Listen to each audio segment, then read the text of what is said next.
வெண்பருத்தி நூலெடுத்து வாய் வெடிச்ச பூவெடுத்து நான் அணிஞ்சிட தொடுத்து வச்ச நடினமான மாலை இது.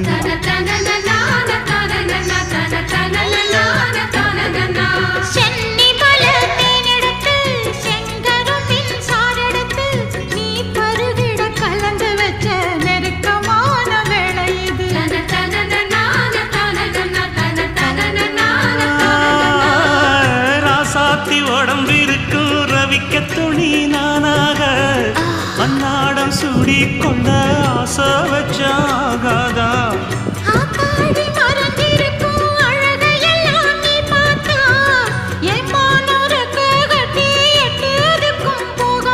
அடிச்சீனி சக்கரையே எட்டி நீயும் நிற்கிறியே நான் ஏங்கி ஏங்கி பார்க்கிறப்ப